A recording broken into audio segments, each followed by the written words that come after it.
There's the Spitfire. Then there's the small version of the Spitfire, which is called the Welk Spitfire. Yes. And if the people flying it curse a lot, then we call it the blasphemous Welk Spitfire, or BWS for short. The BWS.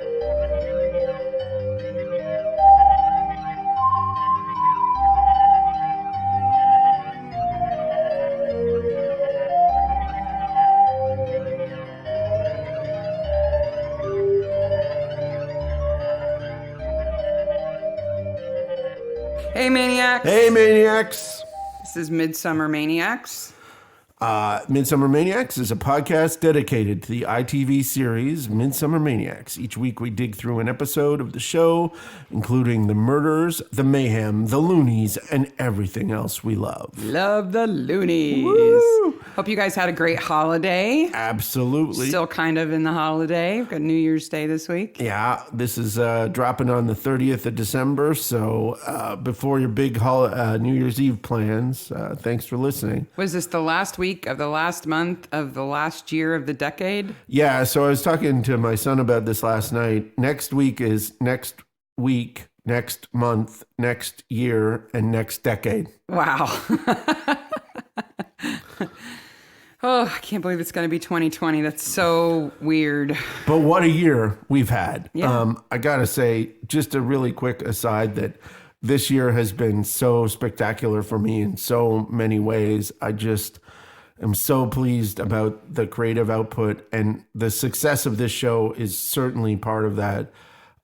We're like inching very closely towards 10,000 downloads for this show, which is a number that I would have thought would have taken us years, and we're barely not 6 months into this show. It's because we have awesome listeners who are as crazy as we are. Such awesome listeners who stuck with us through December, through 3 regular episodes and 4 mini episodes that you all just gobbled up like crazy, and it was so fantastic. And again, so many nice, awesome comments from people. We really appreciate it. It's especially, I don't know, useful, encouraging to have so many great listeners when, you know, we're doing this in addition to full-time jobs. You are about to publish your first comic. Yep. We have 4 kids who are all seniors in high school this year and are all in the midst of applying for college and getting accepted to college and all that stuff.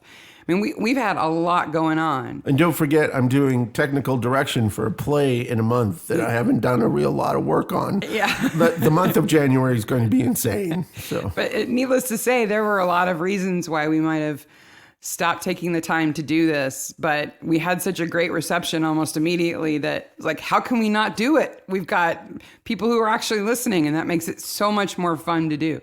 And, you know, I just want to say a special thank you to the official Midsomer people on Facebook and Instagram who have been super nice to us, and the Acorn people have been super nice to us as well. Yeah, we're very grateful for all those folks and for you, our listener. And, you know, we have some things that we're planning in the near future that hopefully we can get off the ground that will create all sorts of new and interesting things for you guys to listen to.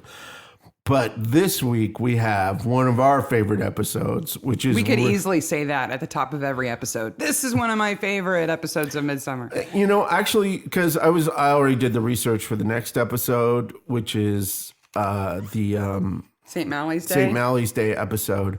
And, you know, that episode is not one of my favorite episodes. It's not... I don't dislike it, but it's not one of my favorites. Those Pudding Club uppity-ups. But I ran across like so many people who were like, this is my favorite episode. And I think that's one thing about Midsomer that we haven't yet talked about, is that there are so many different stories that there can be, and so many episodes that you can have a room with 20 Midsomer fans and they all have different favorite episodes. Yeah, yeah. Because there's no bad episode of Midsomer. Well, except for the Travelers. But there's no irredeemable episode of Midsomer. No, definitely not. You know, I think that there are times where I see what's coming next. And I'm like, I'm not sure. It has this stuff in it. Oh, this is really Forgot good. about that thing. Yeah. So one bad thing I can say about this episode, which is season 5, episode 4, Ring Out Your Dead, is that because Midsomer does have many different writers who write the episodes, I think this is one of the examples of the downside of that, in that this episode centers around a rhyme, the Ding Dong Dell, the Kitties in the Well rhyme, which we had an episode around that rhyme just the season before. Yes. In fact, the episodes I checked were broadcast almost exactly a year between them. Yeah. And in both episodes, the rhyme takes a prominent part in the storyline. Yes. You think they could have come up with isn't there more than one rhyme about putting somebody in a well? I do believe there are a number of rhymes. There must be. So, before we throw into this, a couple of things. First, warning, if you let your kids watch the show, they should be okay to listen to the podcast.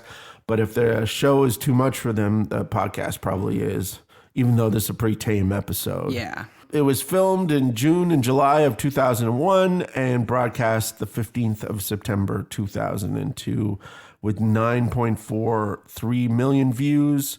Directed by Sarah Hellings and written by Christopher Russell. And I did go back and make sure that those 2 episodes were not written by the same person who did the That would be Kitty really in the lazy, Well. wouldn't it? That's some lazy writing right there. So off the bat, this whole episode is focused on bell Cats. ringing.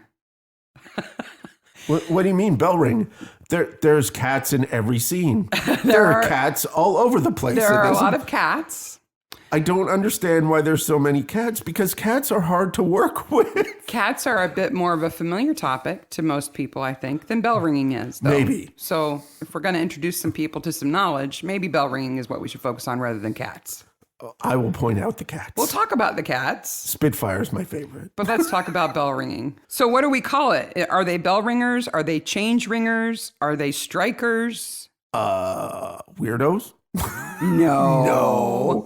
Actually, we have to be very careful, because just this morning on Instagram, we had a bell ringing club in Kingston-on-Thames follow us on Instagram. Which, Hello, bell ringers. Hello, bell ringers. We absolutely love you guys. And we just recently rewatched one of the new Father Brown episodes that centers around bell ringers. And there's a really persnickety guy who's like, we're change ringers. We're not bell ringers. Oh, yeah, that guy who dies like right away. There seems to be kind of some tension between people who are change ringers who ring big church bells and people who ring hand bells. Like, you do not want to mix them up. So we start in the cold opening. Speaking of bells, is the cold opening should really be called Bell Ringer's Revenge. Yeah. Because we have heavy breathing in the church, banging on the door, and then the vicar gets the bell in the face. Well, and that frantic run up the tower. Yeah. Whenever I see tiny stone stairs like that are super claustrophobic and really vertical and steep, I always think about the time I was in Ireland and I went to kiss the Blarney Stone. Yeah. Wow, that's a trap. Yeah. If you've never done it, don't.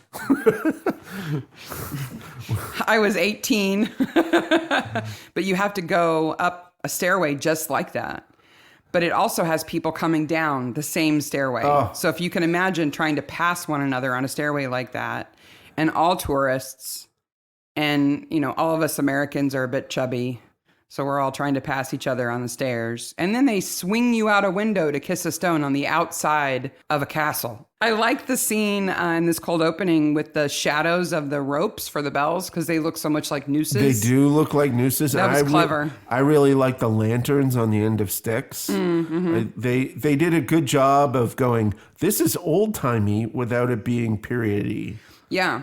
Well, and it's so dark that they need those things to kind of let you know that this is in the past. And they throw the vicar down the well, or at least a dummy that appears to be the vicar.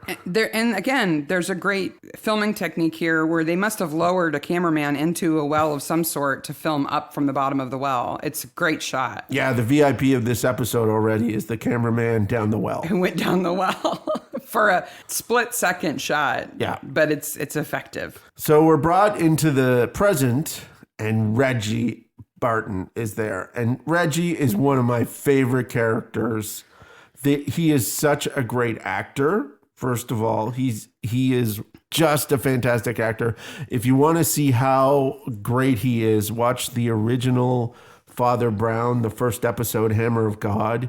He may play the most unlikable human being ever. Is he the husband?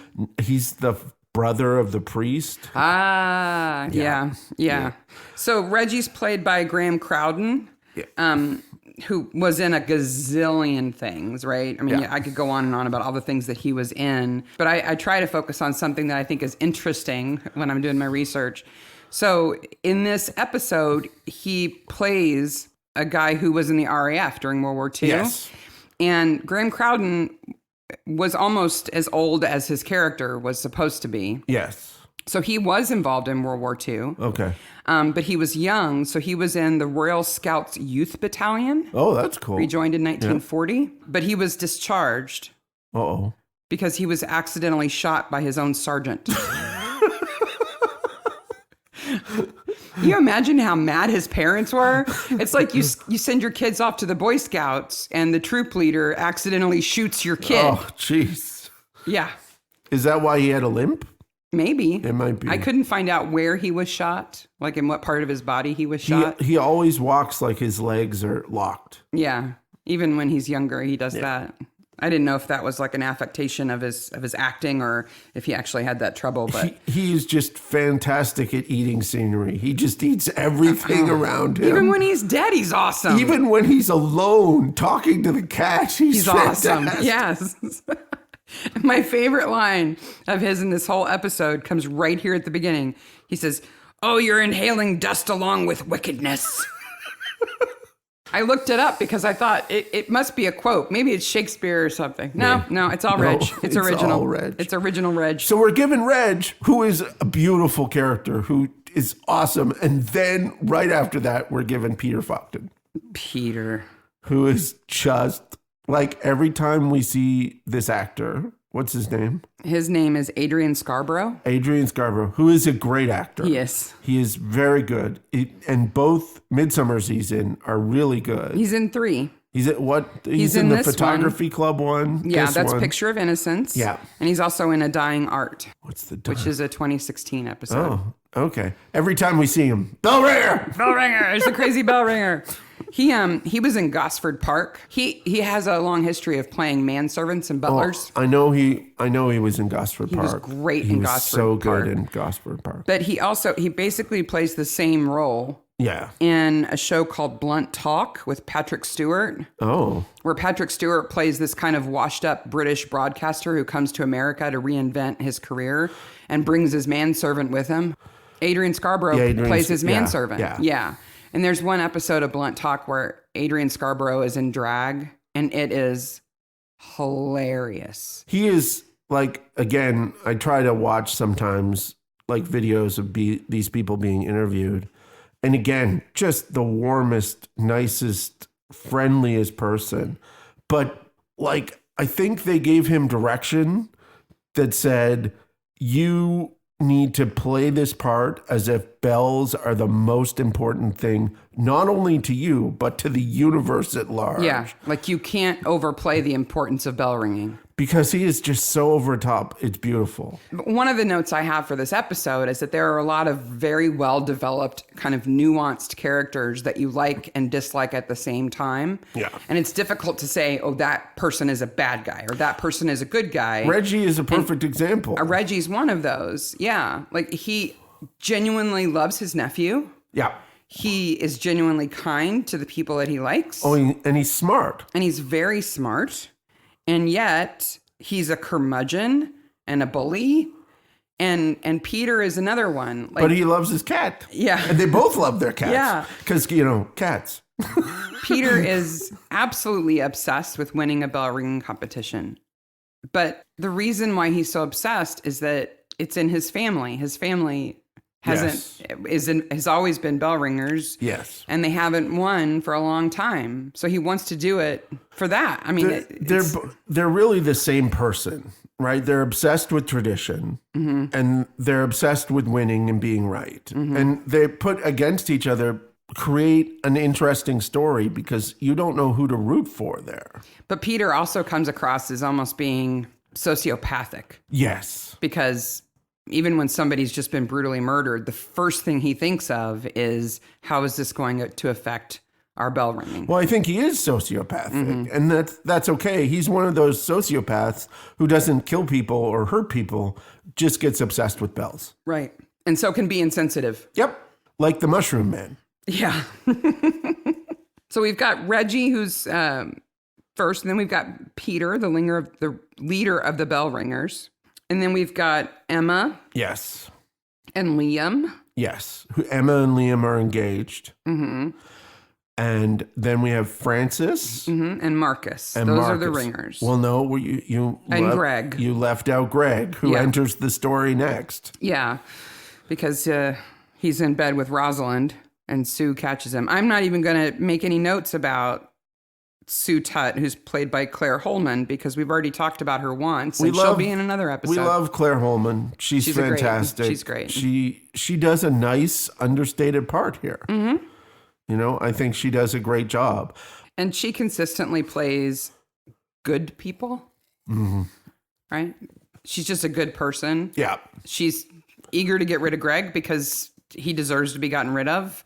She's kind to Reg because why not be kind to somebody? Well, he's an RAF guy. Yeah. And she's kind to Hugh, his nephew, again, because she has sympathy and empathy.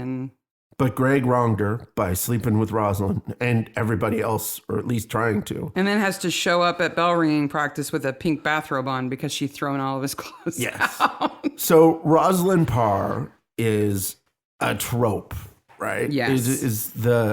And really Father Brown is based on this trope almost. Yeah. Of the lady of the manor, the husband is never home.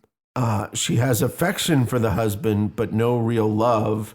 So gets her carnal pleasure from other places. She's played by Carmen Dusatoy. Yes, who I really like Rosalind in this part. I like this character. And then I found out that she was a Bond girl. Yeah, she was in Man with the Golden Gun. Yep. Roger Moore sucks a diamond out of her navel. Yes. And again, another character who's really nuanced and well developed. She is a nice person, though she is cheating on her husband left, right, and center. And yet she's not guilty about it. So you almost can't hold it against her. And she has a sense of humor. She does not take herself too seriously. No, she doesn't. She smiles a ton. Yep. And she's not bitter. I think if Troy does anything with her, he's going to have fun. Yeah. It's not going to be like, it's a stark difference between her, the lady in the manor, and the lady of the manor in the episode, the Dark Harvest, Dark Autumn. Yeah. Where that lady of the manor who liked to have herself recorded having sex took herself way too seriously. Yeah. Rosalind doesn't take anything seriously. No, but she's also, women doing it for themselves. She's like, I'm not the one who gets left waiting. Oh, absolutely. Sorry. She sticks up for herself completely. She's out to have a good time, and anybody who gets in the way of that, she doesn't have any time for. Sorry, no. So she's chucking Greg's stuff out the window, and then Reggie keeps walking down the street and is almost killed by Troy. Yes. Because, that has to happen once an episode. He almost runs over somebody. He has his Legion coat on. Did you notice that? Yes. Yeah, so he has the coat for the local Legion because he's obviously a member of the local Legion. And then Barnaby says, follow your ears. And then we see Hugh Barton, who is Reggie's nephew. Who is like this little known actor at this time. Hugh Bonneville. Hugh Bonneville of Downton Abbey. Downton Abbey, so. He's also Mr. Stink. Yes. Which is awesome. Mr. Stink is fantastic. If you've never seen it. If your kids haven't watched Mr. Stink, watch it with them. Absolutely fantastic. And he's been in a gazillion things. We could spend an hour listing them all off. Yep. But one thing I noticed on his list is something that we haven't seen yet, which is he does a cameo in Jack Whitehall's new Christmas with My Father. Oh, there's a new Christmas with my father. Oh my gosh, we have to watch that. If you haven't watched Jack Whitehall's Travels with My Father, pause this and go watch. I hurt after watching them. I've laughed so hard. I don't like, okay, so Jack Whitehall is an acquired taste. He is. I understand that some people might not like Jack Whitehall. I think he's fantastic personally. But he's balanced out by his dad in these shows. He's Jack Whitehall I love because he's so effortless. Yeah. At no point do you think, oh, he's putting on a thing No. here. No, but he is. Like, he's playing a character. And then his father is old in New Britain. It is, his father wears like a suit to a spa. Yeah. And, like, it's just But then fantastically uncomfortable. they're somewhere in Asia and he gets that doll. Oh my God. If you haven't seen them, I'm serious. We will wait. Pause us. Go watch any episode of Travels with My Father. They are so epically funny. Yeah. But Hugh Bonneville does some kind of cameo in the newest one that was just released. So we should go watch it. We should watch that. So Hugh Bonneville, every time I see this episode, all I can think about him is how bad his hair is. He looks like he's wearing a toupee made from an old rug. It's just horrible. Meanwhile, Reggie's hair is just like crazy. Yeah. It's awesome. And I just kept thinking, like, why? Because, and I looked at a bunch of images of Hugh Bonneville from this time, and his hair is perfectly fine. Later on, he does thin, recede a little bit on top, but you know, he's never like bald or anything. He's got no reason to be wearing a hairpiece. I'm like, so why did they put him in one, and why is it so bad? Yeah. And I think I have the answer. Okay. So Hugh Bonneville had just been in a movie, just finished filming a movie called Blow Dry. Okay. And in Blow Dry, he plays this crazy, maniacal hairdresser who has bright fire engine red hair. Have we seen this movie? Yes. Yeah, it's so funny. I remember. His hair is like so red. And it's clearly his hair. It's not a wig. So they've bleached his hair and dyed his hair that color.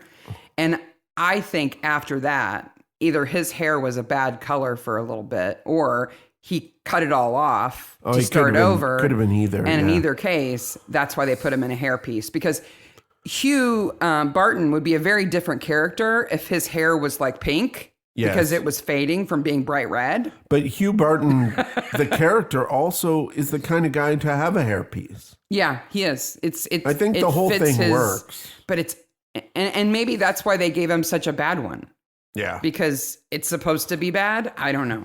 But it is bad. It bothers me. Speaking of bad, we're introduced to the killer next, who is Joyce's best friend. Oh, Maisie Gooch. Oh, what kind of name is unfortunate name.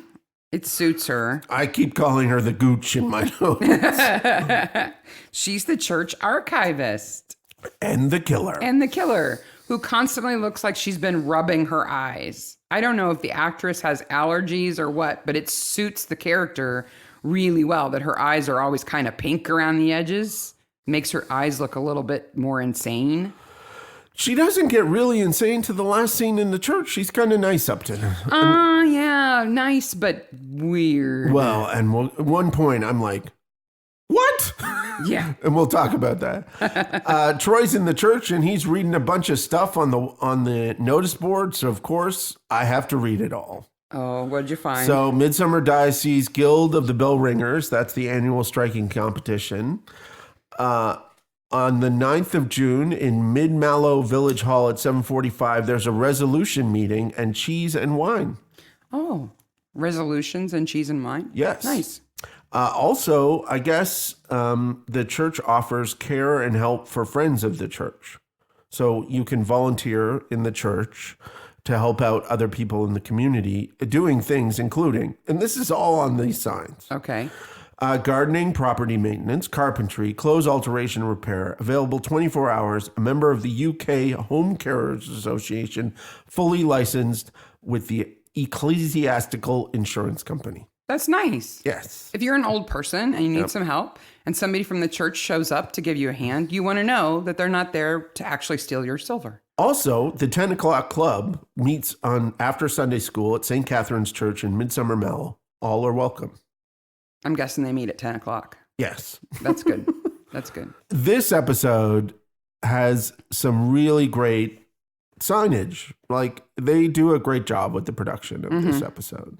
And so, for example, when they're up in the tower getting ready to practice bell ringing, they're surrounded by chalkboards that have bell ringing notation on them. Oh, well, this is a rabbit hole that both you and I fell down of bell ringing notation. Yeah.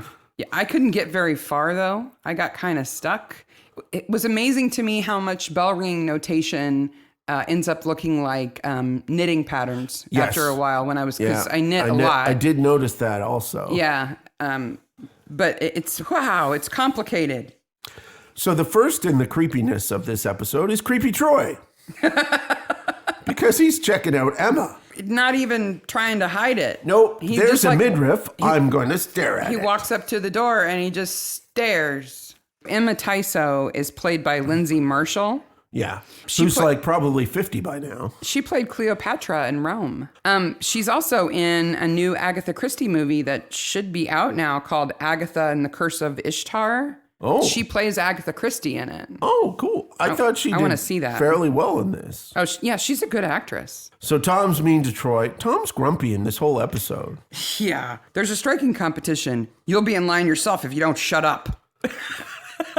And later on, Joyce is like, you're so grumpy. He's like, I'm not so grumpy.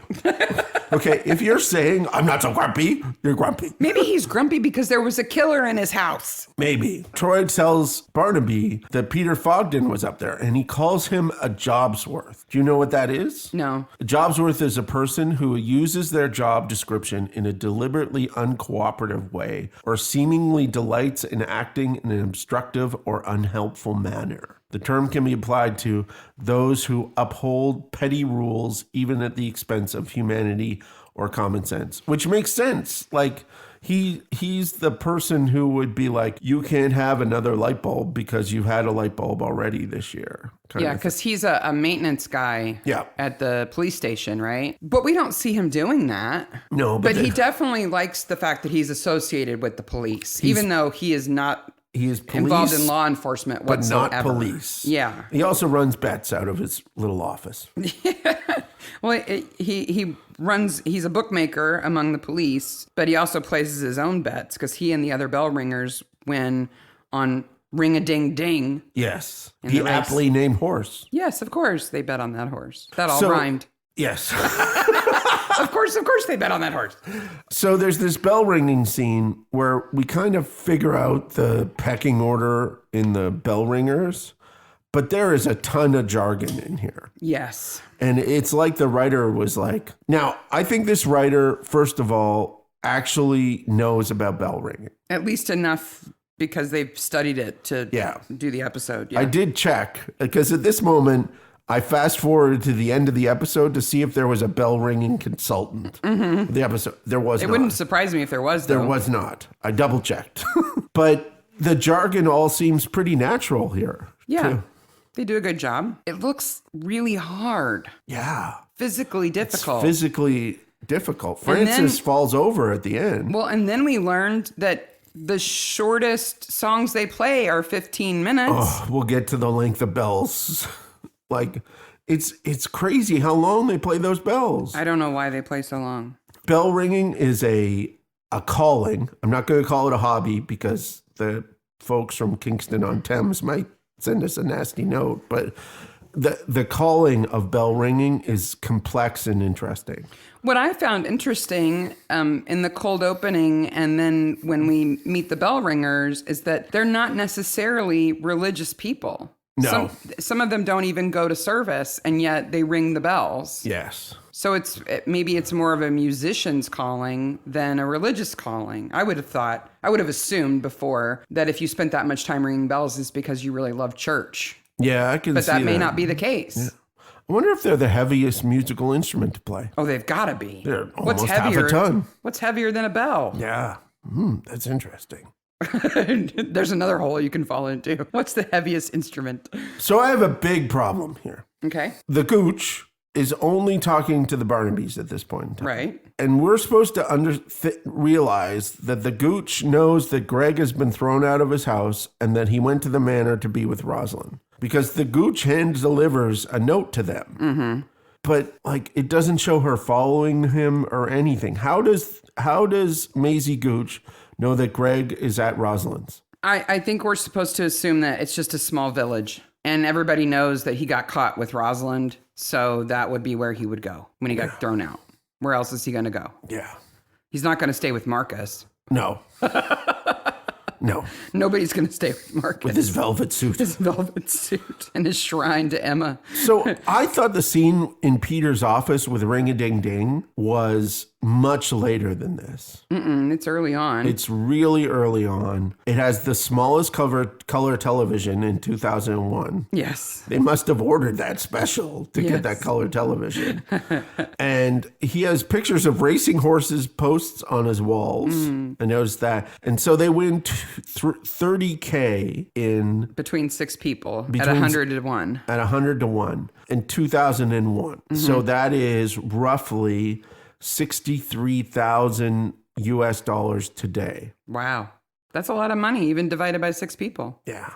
Not enough to kill for, but it's a lot of money. They get a lot of people in that maintenance office. They do. And you know, I've seen those rooms before. When my dad worked at GM, the maintenance guys had a cubby that was the place to go hang out. Yeah. It was the place to be. They had a microwave and a coffee maker and all that stuff. Yeah, I wondered why Maisie would leave the note for Greg at Rosalind's and why she's trying to break Emma and Liam up by framing Emma as trying to have some kind of tryst with Greg. It's weird. But they're all smiles in the next practice because there's little piles of money in the window. Everybody gets their money. So the signs behind them in bell ringing practice include 2 for Peter's relatives, his uncles. The plaques. Yeah. And they read things like a quarter peal of Grandishard doubles was rung to mark the passing of Gordon Fogden, ringer of this tower. And I had to really look at this. It says, by his own band. Because at first I was like, does that say by his own hand? So they call a group of bell ringers a band? A band on October 16th, 1975. Okay. So that led me down the rabbit hole of, well, what is a peal? So a peal of 8 bells must last at least 5,000 different changes. A performance of 1,250 changes on 8 bells makes a quarter peal. So this is a quarter peal. And a peal may take up to 3 hours to ring, and a quarter peal 45 minutes. Wow. Yeah. That's a long time to be monkeying from those ropes like that. 3 hours. 3 hours. 5,000. When they say change, that means each bell is rung. That's a note. So we're talking about 5,000 notes? I guess so. Wow. Jeez. So the bell ringing notation hole that I fell down, I don't know if you saw this, was for this blue line method of notation. And the whole first part of the page is about how this person's notation is far superior than other notation. And I looked at that and said, bell ringer notation, civil wars or something I cannot get into. Like there was a big battle over how to notate bells. Yeah. And I did see a few different styles of notating it. And the blue line method, which is the one that makes those kind of squibbly lines, because it's usually over a chart of the 8 bells, and it's a line for each player that connects the bells that they're supposed to ring and when they're supposed to ring it. There's a piece of software that you can use to create that notation. Yes. And man, did I try to get that software to run. I had to install a version of Flash that was like 3 versions old. My computer is like, have we gone back in time? What is this for? I even tried to install the mobile version. I couldn't get it to work because I thought, man, I could write my own bell ringing notation and it will play it. Oh, so you can hear how it will sound. We could have written Midsomer. I know. Ooh. I spent over an hour trying to get that software to run before my computer went, stop it. Stop. Okay. So Reggie's pissed again. He's never not pissed. And so I was like, oh, there's a little toy plane here and a nice kitty who sits in a box. Spitfire. Well, I didn't know his name was Spitfire at this point because it's not clear. So Reggie goes, blasphemous whelk Spitfire. And I went for a deep dive trying to find blasphemous whelk Spitfire. Like I thought it was a type It's a different kind of plane. or something. And I was like, later on in the episode, I'm like, oh, the cat's name is Spitfire. There's the Spitfire. Then there's the small version of the Spitfire, which is called the whelk Spitfire. Yes. And if the people flying it curse a lot, then we call it the blasphemous whelk Spitfire, or BWS for short. The BWS. Reggie does not like that they ring the bells. No. Right? And we get a little impression of why he doesn't. He's constantly wanting to stop them, even going so far as threatening to change his will to stop them. And in the episode, we get the impression that the reason that he doesn't like them ringing them is that he sees the bells as being sacred.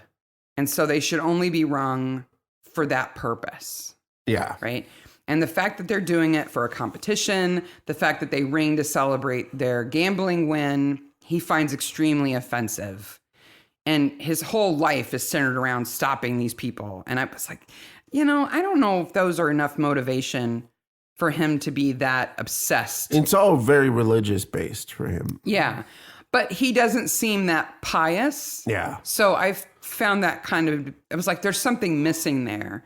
And so I thought about that for a while, and we know that he was an RAF pilot in the war. And so I went and started to look up the connections between church bells and World War II. And I think I found his real motivation. Oh, really? Yeah.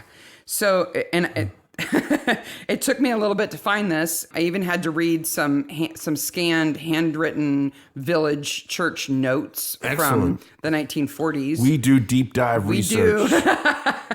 So what I found is that on June 13th in 1940, Churchill put out an edict banning the rings of church or chapel bells except to alert for an air raid, right? Okay. So the Germans are coming, ring the bells. Right. So that's just 3 days after Italy joined the war and a month before the first time Great Britain was bombed by the Germans. Wait a minute. I'm a simple man, but do I want to be up a church tower when they're bombing stuff? Well, I'll get to that. Okay. Right. So on June 4th was Operation Dynamo, which is where the Allies rescued like over 350,000 soldiers from Dunkirk. That's Dunkirk, yeah. Right. So 10 days after that, Churchill says, don't ring any bells. Okay. The Germans are coming. Yeah. We know they're coming. This is invasion Britain at this point. This is the same orders that go out that say, we need blackout curtains on everything. You cannot have open fires. All the stuff that would have given away targets. They go full out. And there's a great Foyle's War episode that takes place in this time where invasion by Germany is they're waiting for it. Right. At that point. Well, and then you've got Dad's Army and all kinds of stuff, right, about all the home fires. Yeah. But so Churchill says no bell ringing in 1940. 3 years later, an MP goes to the House of Commons and says, I think we should lift this ban. And so on Easter Sunday, which is April 25th of 1943, they say bell ringing is allowed again. Okay. And so I read this MP's speech. Yeah. Of his argument for allowing bell ringing. Okay. Still have blackout curtains, everything else, but bell ringing should come off the list. Okay. And the reasons that he gave, so he gives 3 reasons. Okay. He says, one, it's not a good way to alert people to an air raid because nobody wants to run to the top of a bell tower when there are bombers coming. Exactly. Right? So most villages weren't using the church bells anyway to do it. 2, people were so used to hearing the bells, even though they weren't rung at this time, that when in villages where they did ring the bells to alert, people didn't really hear it. They didn't. Because it was just a regular sound, right? It wasn't an out of the ordinary sound. But the third reason was my favorite. The third reason was that the bells weren't being used for air raid sirens because in most villages, the bell ringers had tied the clappers back to the side of the bells. Okay. And secured them so they wouldn't ring, so they could continue to practice. These people are obsessed. So if you were going to ring the bells for air raids, you had to go up to the top of the tower when there were planes coming, and you had to untie the clappers so that you could actually ring the bells and make a sound. And that took too long. Oh, that makes sense. So this MP is like, what's the point? Why don't we just let people ring the bells whenever they want? So how does this relate to Reggie's motive? So Reggie is in the RAF. Yep. Based on his age, he would have joined in about 1940, right? So he probably would have responded to the call that Churchill put out that basically said, you know, we're gonna have to fight everywhere. Yeah. We have to protect our own country, but we have to rescue these other people as well. And so for those years, bell ringing became a sign of invasion, right? If you did hear bells, it meant the Germans were coming. Yeah. So I can imagine that his character may have lived in Great Britain at the beginning of the war and associated bells with invasion. Well, he has such a visceral reaction to them right away. Yeah. That it absolutely could be The something. writers probably didn't think that deep. I probably took it way further than they did, but I like that depth. I like imagining that he has those reasons as well, that it's disrespectful and maybe a little PTSD to hear the bells when they shouldn't be ringing. I think that all that could fit. Which then made me wonder, well, how do people practice ringing bells? If the songs are at least 15 minutes long, at the shortest, at least. They've got to practice, which means they've got to play parts of it over and over and over and over again. If they're using real church bells to do it, the people in those villages would hate them. Yes. You would get so tired of hearing it. Even in this episode alone, they use the same sample. Yeah. Like they're playing the same musical set of the same set of changes over and over and over again. And so then I found out that there are these mini rigs that's like it's like a tower. It almost looks like it's built out of scaffolding. Okay. That have simulated bells in them. Oh. So ringers they put these things together and then they can put them anywhere they want and they can practice. Oh, like you could practice in your backyard. Yeah. Oh. Like if you're a drummer and you play on a practice pad instead of real drums. Oh, that's cool. It's like that. That's cool. So I bet you bell ringers are much less hated now. I'm sure they are. Especially the ones in Kingston-on-Thames. When they practice, you're just sucking up to them now. Yes. Listen, tell all your friends. They can practice now without annoying an entire village, because otherwise, how do you learn to play? Yeah, exactly. Anyway. So back at the manor house, Greg gets a note and he completely hides it from Rosalind. I love how in this scene, you see how stupid Greg is. Yeah. And how smart Rosalind is without them either saying it. Yeah. Because he's so dumb. He leaves it in the bathrobe. And she's like, okay, whatever, Greg. Yeah. As soon as he leaves, she's going fishing through the pocket. Like she does a great job and she burns the note after she's read it and she like knows exactly what's going on. Yeah. Because Greg is like, can I use your card? She's like, no.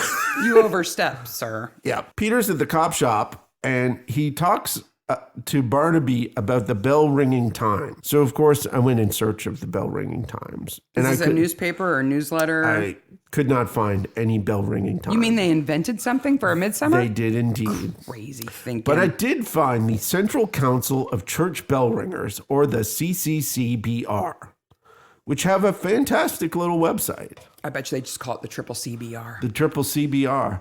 And you can, there's latest news about volunteering and all sorts of things. It's a very nice little website, but their mission is to be the strategic leader and public voice of the ringing community and the arbiter of standards, which says to me there's all sorts of fights about standards, and to promote an environment where ringing can flourish.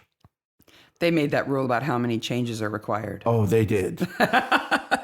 And they enforce it. So Troy totally throws Barnaby in it here. This episode is Troy and Barnaby just goading each other on. Yeah, because Tom runs into Peter and Peter's like, oh, Troy told me that you just like to hear bells and you should come to the competition. I already confirmed it with Joyce. And Tom's like, What? And the scene ends with him going, Troy, Yeah.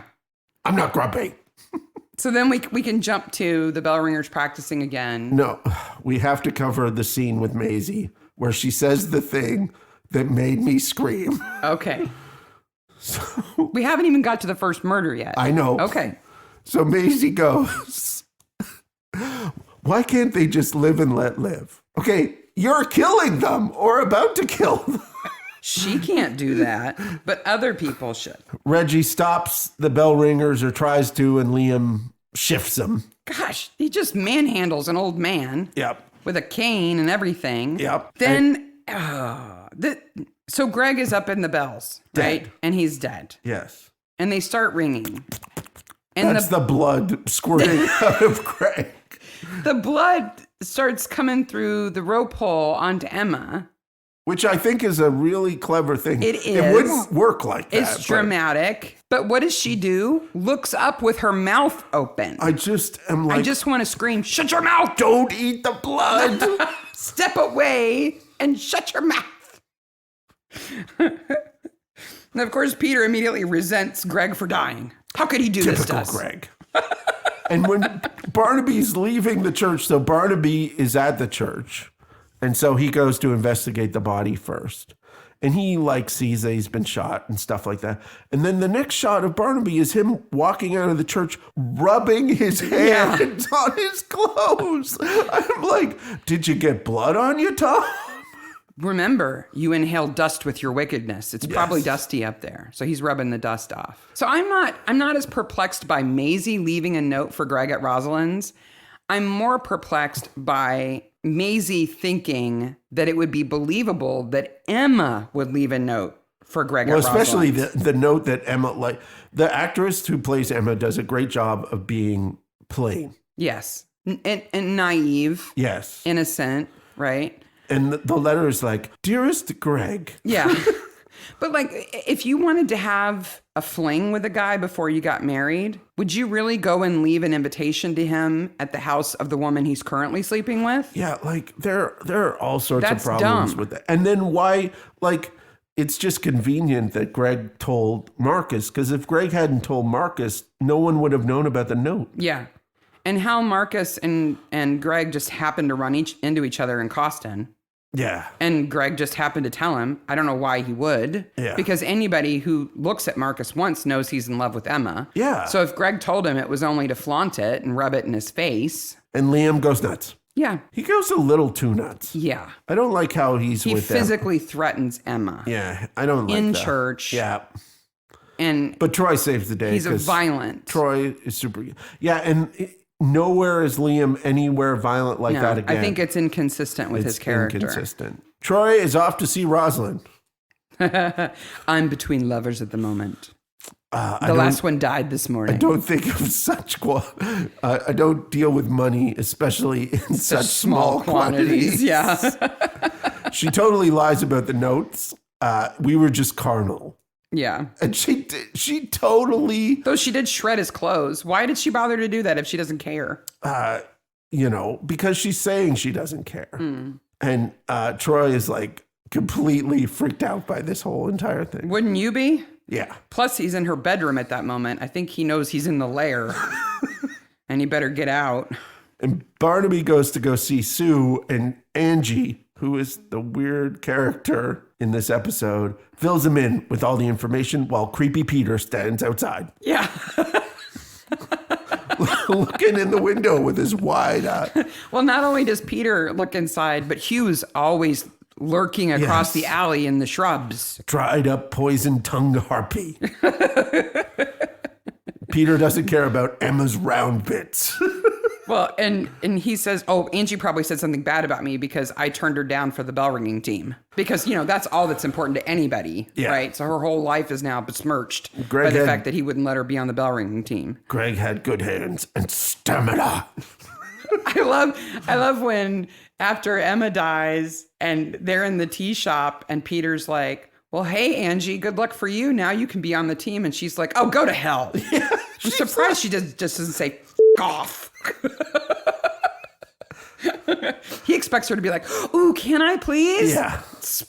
smash a plate in his face. That's what I mean. Like, they told Peter that not only is bell ringing the most important thing it's in important his world, to everybody. It's important to the entire world. Assume that everybody is as obsessed with it as you are. I'll tell you somebody who's obsessed. The lady with the baby carriage watching Liam and Emma in the park. They're on the bench making up. She almost crashes the baby carriage. What is she doing? She's the worst background actor ever. No, she looks right at the actors and continues looking as she goes by. And I blame the cameraman for that one because whoever was running the camera followed her. Yes. So she gets our attention. She's in scene all by herself first, pushing her baby. And then as she moves behind them, our focus is supposed to switch to them, but it stays with her because she's so weird. Keeps going. So we have had creepy Troy, creepy Peter, and now we have creepy Marcus. Yes. Well, Marcus is kind of creepy all the time. Yeah, he is. He's got a box of Emma trinkets, including the handkerchief she used to wipe the blood off her face. Yeah. Never mind the shrine on his walls. Yeah. So Joyce and Maisie are at Joyce's house, and she offers to help the Barnaby share some insights. I have an insight she could share with him. I'm the killer. Is this the only time a killer is in Barnaby's house? Yes, and I also believe this is the first time that a killer uses a pistol. Maybe. There's shotguns. But no pistols. Pistols are so rare. Yeah, in England? Yeah. Yeah. Because this is an Enfield pistol. It's a World War II pistol. Hugh and Reggie talk about a red herring. Yeah. I'm going to leave my money to the church restoration. Frances Le Bon, great aunt of Simon Le Bon. The lead singer of Duran, if you don't get that reference. Okay. I know we're way off topic and we're really long here, but what day is the wedding? And how is the wedding supposed to happen before the bell ringing competition? I think they get married on Friday. That is the best explanation. In many, many places in the world, Friday is the day you get married. I guess. You get married in the morning, followed by a wedding breakfast, and then people have the rest of the day free. I guess. It's not an all-day thing. And you have to get a great big hat. Yes. It's a hat competition, not a wedding. A hat competition, and it has to be on Friday. This is not a thing in the U.S. No. This is a British thing, these giant hats at weddings. Yes. It kind of makes me jealous. Like, I want to go to a wedding and wear an obnoxious hat because it's the one time you can get away with it. Yes. The first time I saw this episode and Emma got killed right after they walked out of the church, I was shocked. Yeah. I thought, that is profound. Well, to have somebody killed minutes after they were married. Luckily, they have sausage rolls. We can't postpone. We can't cancel the wedding. My mom's already made all the food. She's done all the cooking. And in the trash that Troy fetches from Rosalind's house, they find a 100-pound check that's been torn up. Oh, I know what that check's for. Well, Rosalind, it's a check that she gave to Hugh. Well, no. But he's paying her back. He's paying her back. I know what he used for that. Yeah, why did she loan him 100 pounds? To buy red herrings. Oh, or maybe the bad hairpiece. Yes. But she tears it up because she knows it's going to bounce anyway. But she has another great line here where she thinks young Emma may have shot Greg. And she goes, "It's a blow for decent womanhood. Not that I'm a member of that club." Again, doesn't take herself seriously, which I think is great. Yeah. And doesn't come on to Barnaby. No. Like, I love how... She knows he is out of her league, and she likes younger men. Yep. So why would she? We go and meet Maisie's nephew, Dennis, and her niece-in-law, Jen, and we find out that Frances Le Bon is a shooty McShooter person. I think that Dennis Eberl and his unborn child are the real victims in this. Absolutely. Because, man, Maisie screws them up. Absolutely. Even though they don't get killed. Her house is an absolute tip because she's the church archivist. Yes. Like, that's her excuse, that the archive is all over her house, basically. Yes. She says, "Oh, well, I saw Frances with her gun. Yeah. So she did it, not me. Wasn't me." And Frances is like, pew, pewy, right? Yeah. So in her basement at her home shooting range. She's hungry like the wolf, too. How many more Duran references do you have in your notes? No more. No more. I'm disappointed. So first of all, before the wedding even starts and she gets shot, I'm like, Reggie plays the organ? And who's that with him? Oh my gosh! Rosalind's in church and she's not on fire. Rosalind turning the pages in church, like smoking a cigarette and coming on to something. Yeah. That cherub's got a nice butt. After Emma, is shot. Well, okay, first of all, Maisie breaks a window in the church. Yeah. To shoot Emma. Yeah. It's premeditated, that's for sure. As a church archivist and somebody who's dedicated to the church where her great that piece uncle of was a glass vicar, could have been hundreds of years old. she just breaks a window. Just breaks it. But so Emma gets shot and Tom comes running into the church and bowls into Reg and doesn't think that Reg is the one who shot her. No, well, it couldn't be Reg. He's creepy. He hates has a bell cat. ringers. He's Well, I love how Reg is never suspected, even though they find Marcus with a cane. They're like, no, it couldn't be Reg. But like, if Maisie's trying to frame somebody, speaking of the cane, Yeah. she's clearly willing to frame anybody. She was in the church while Reg and Rosalind were putting the music away. She shoots out the window. Yep. Hustles out. It could have easily been Reg who did the shooting. Yeah. But it would have meant that Rosalind was his accomplice. Yes. Now, those two as a murdering duo would be really interesting. Well, that's a show I would watch. Luckily, Reg and Rosalind on the run. Luckily, Maisie explains her entire motive to Barnaby next. Yeah, exactly. Well, they killed the vicar. Cake. Lots of cake shots come up. It made me wonder who was ringing the bells at the wedding, since two of the ringers are getting married and one is dead. Well, later on, Francis says, we tried doubles and it didn't work. Marcus and Francis and Peter rang the bells. Yeah. And it must have exhausted them. Yeah, because Francis throws up right away. Well, you would when you get to, the bride gets shot in the chest while getting her photos taken. That's why you don't do that photo thing. So Peter then has a great scene where he consoles Liam. And the actor is fantastic here because there's a turn where he turns from, I'm actually consoling you, to, I'm trying to convince you to ring the bell. It's very, very sad. But Emma would have wanted you to proceed. Yes. And Francis says, don't have a panic attack with your asthma. Foreshadowing. Yeah. So we find out that the well in the church grounds has been disused since 1860 when the bell ringers killed the vicar. Yes. And, over beer. Well, so not only beer, but they were rowdy and they didn't attend church. And beer.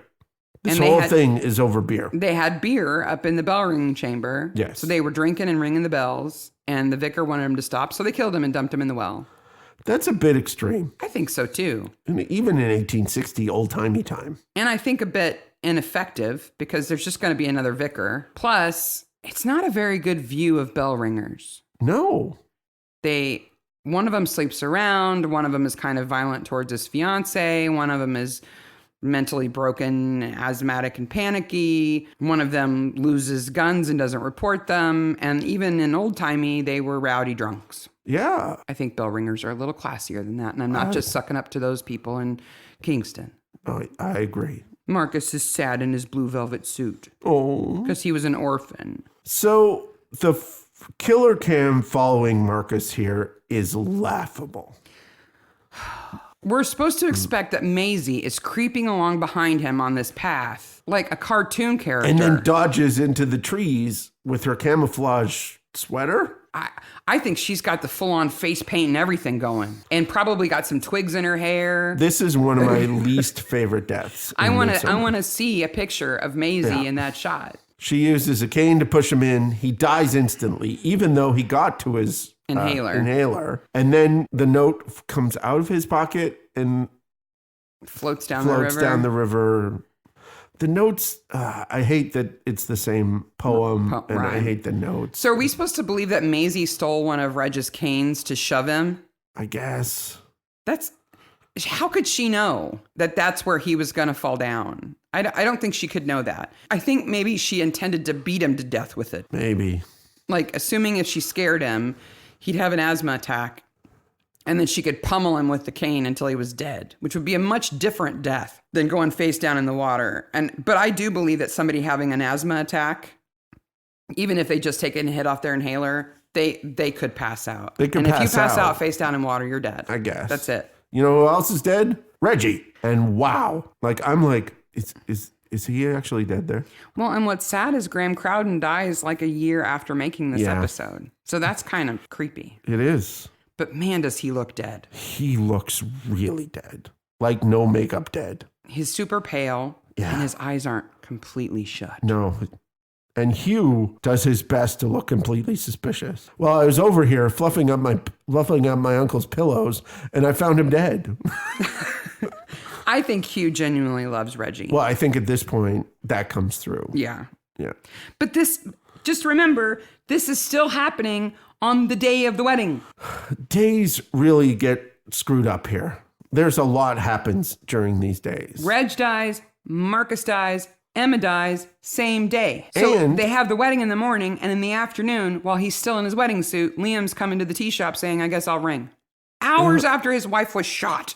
Yeah. I'm sorry. He would be inconsolable for days. Well, and after Marcus has been killed. Like 2 people die on this day. Yeah. They should all just be in shock. And which kind of explains a little more when Barnaby goes to talk to Frances. I think we have the best scene of the episode. Oh, she's so upset. Where Frances explains that she's the reason this is all happening because she lost a pair of guns. She's got that bottle of pills and she can't open them because she's shaking so bad. It is just fantastic acting. Mm-hmm. They did a really good job. And what I love about an episode where there's great acting is everything stops for that moment. Mm-hmm. And you don't mind. Yeah. You're like, wow. Frances LeBon is played by Gwen Taylor. Yeah. She was in 47 episodes of Coronation Street. Wow. So that's probably where most people know her from. Yeah. But she also played Mrs. Big Nose in Life of Brian. Coronation Street's like a daily, isn't it? Yeah. So 47's not a lot. It's a lot of episodes. I guess. It's not a tiny character. No. She was a big character. Yeah. But yeah, she plays Mrs. Big Nose in Life of Brian, the Monty Python movie. Yes. Yes, she does. And she was in tons of things. She's just a great actress. Yeah. She does such a good job here. So I have this note, and I just answered it for myself. I'm such a dummy. So the bells that ring while Marcus is being killed. So Marcus and Frances are on the road. They hear the bells ringing. They go to check it out. Yeah. Frances climbs the gate. Marcus can't because he's a weenie. So he's going to go home. And then, of course, Maisie kills him on his way home. I'm like, who's ringing the bells, right? We know that it's a recording. Yeah. And then I have a note. Wouldn't Reg be running to the church to stop them from ringing the bells? Reg is dead. He's dead. That's all on the same day. Reg, Emma, and Marcus all die on the same day. Yeah. This is a bad day for the village. Yeah. But man, Reg is a good corpse. So they do some great editing here where Rosalind is reading Emma's note. She's reciting it. She's memorized verbatim. It. But we don't know that's what she's doing. But we think that she's saying it to Troy. Yeah. And I know there's an age difference between us. They do such a great job at that. And they have a kind of fun play with it. Yeah. This whole like intimidation of Troy by Rosalind theme is very funny. And she loves it. Yeah. And he's going to get some, except for Hugh, who's breaking in to the tea shop to steal a red herring. Mm-hmm. He's such a bad burglar. Breaks into the cozy kitchen because he's looking for the letter. He's looking for the letter. Sue was supposed to deliver to the bishop. Sue for Reg. Explains what happened and that Reg knew all along. And what I like is there's never a moment with Reg that you're like told that. No. Like I like that they don't do a nod and a wink to that. Yeah. That Reg was far smarter than Hugh gave him credit for. Absolutely. And really did care about his nephew. Bell ringing competition. Saturday. There are a lot of people in sashes. Yeah, they got their team sashes. So the village hall there in Midsummer Willow has a big sign on it that says it was built in 1911. And I thought, I wonder if there's anything significant about 1911. It turns out there is. That was the year that George V was coronated. And a lot of village halls were built in that year in honor of the coronation. Oh, okay. So that's cool. Makes sense. So while the bell ringing competition is on and they're eating cakes, Troy breaks into Peter's house. and steps in the cat food Yes. and then finds the revolvers under a cat. Now, this is Clapper, our second named cat of the episode. So Peter stole the guns, stashes them in the drawer that his cat sleeps in. After his wife left him, the wife. His kitchen is so neat and tidy, but his desk is so messy. Everything's neat and tidy in the kitchen. And here's where I have a note that says this episode should be called The Word Processor Killer. It should be, because Joyce goes to find Maisie and talks to Mr. Gooch. And he goes, actually, my name is Dennis Abril, and I can't type for crap. It took me a half an hour to type that sentence. Who takes a half an hour to type like that? If you were typing with a pencil in your mouth, you could type faster than that. He's clearly not very clever. But the word processor, MS Word, is the smoking gun. Yes. In this episode. Well, luckily, the Gooch leaves the names of the people she killed along with the messages. Well, you have to remember which note's for who. And then the note at the end that's up in the church is way bigger than any printer in that house could print. Maybe she taped them together. The desktop publisher and technical writer in me is like, that's just not possible. She saved it as a PDF. She opened it in Acrobat and she printed it in poster mode so then she could tape the pages together. It's all one piece of paper. That's how you do it. It's easy. Maisie thinks her family is cursed. Yes. So her great-great-great-grandfather, uncle, whoever he was murdered by the ringers. And because of that, all the Gooches or the Eberls have been cursed since. Now, hold on. Liam, Francis, and Peter go up to ring in celebration. Yes. Okay. How did Maisie knew they were going to do that? They ring in celebration of what? Winning the competition. Oh, that's right. So they ring for the competition and then they go back up after they win. Yes. And in the meantime, she's tied off all the bells. Here's the bell. Oh, that's right. She's tied them all off so they can't ring. Yeah. So they all go up. I think she just follows them. They go all up in the ringing chamber. Okay. And then they send Liam up to look at the bells. Right, because they won't move. Now the door to the ringing chamber is open. I watched this very closely. And somehow the Gooch teleports up to where the bells are and shoots Liam. Did you rewatch that scene when they're in the bell ringing chamber to make sure she doesn't sneak past the door? Yes. I did too. Because I would have been really impressed if they actually had her sneaking past and we didn't notice, just like they didn't notice. No, she got in her little Gooch teleporter. Here's another question, though, and we may have to go back and watch it again. Is she in the scene where they're announced as the winners? No. She's not? I checked. Because it would have been really easy for her to be there and then follow them up. Yep. Right? So she's already tied the bells off, so she must have predicted that they were going to go up and ring again. So then she goes down, okay, to the bell ringing room and has the gun on Peter and Francis. And somehow Barnaby finds the teleporter and goes up past them into the bell ring where the bells are. Yeah. Because the Gooch would have noticed Barnaby going up the stairs, if not for the... He's got stealth. It's not an area you could sneak through. The door is wide open. I double checked. I'm also impressed with the fact that Maisie could tie those bells up. Well, because with that her is little a feeble, big job. She's got like really good arms from doing the rubbings. She's a buff archivist. She's buff archivist. The debt has been paid to ensure the family is uncursed, right? That the curse is lifted. So she's done all of this because her niece-in-law is pregnant. Yes. That's the exacerbating event. Yes. That there's another generation on the way, and she has to do something to ensure that this baby isn't cursed. Would she not have cracked earlier? Like, throw in a dead husband or something. How is she cursed? I don't know. She seems to have a nice little life. She's got a little cottage. She lives in a nice little village. Yeah, she has a good life, and Joyce is a friend. Maybe they should go for coffee.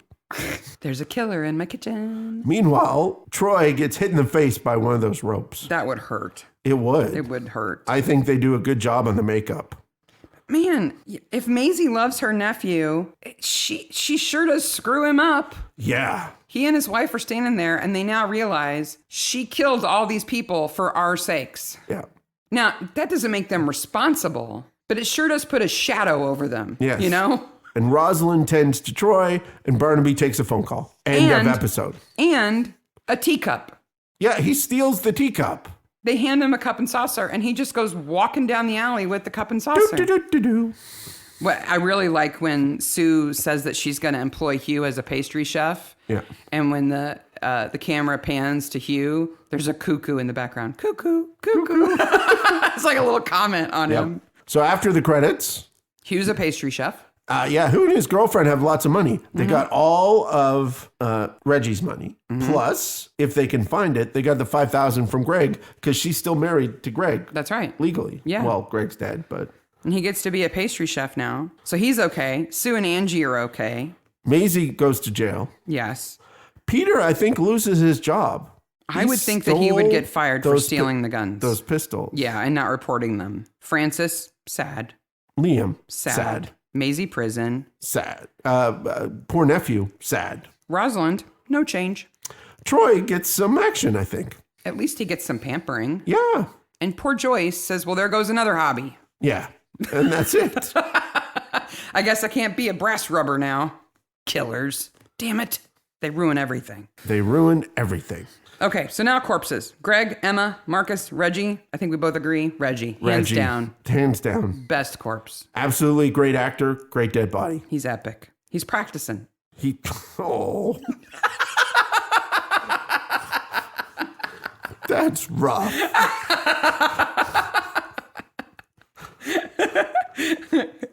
I got you with that one. I wonder what he died of. Like, did he know he was sick or something here? Probably not. I hope not. I hope not. Because then, yeah, that would be kind of weird. He's so fantastic. I love everything that he's in. Like, when I see him in something, I'm like, oh, this is going to be good because he's going to eat up all the scenery. Oh, one thing I forgot to mention, Maisie Gooch, she's played by Gemma Jones. Among lots of things, she was in Bridget Jones's Diary. Yeah. Those movies, she plays her mom. But she's also in Rocket Man. She plays Elton John's mom. Oh. She's in Gentleman Jack, which is a really good show. But she was also in The Devils. Oh, my gosh. She was in The Devils, too? Yeah. I wonder if we see Gooch. And you said practicing was a bad joke? Oh, good God. I think we need to wrap this up before we go too far. Wow. So if you disagree with who the best corpse was, or if you have some information about bell ringing or change ringers, let us know. We're always happy to learn. Absolutely. Fantastic episode. We love this episode. Next episode is 23 of the podcast, which is episode 5 of season 5, which is Murder on St. Mally's Day, which on rewatching, I enjoyed so much more than I ever have. The Old Boys and the Pudding Club. Yep. We hope you have a great New Year's. A spoon as a murder instrument is fantastic. Yes. So. Have a maniacal New Year's, maniacs. Absolutely. You guys have made our new year already fantastic. Thank you so much for listening. Bye, maniacs. Bye, maniacs.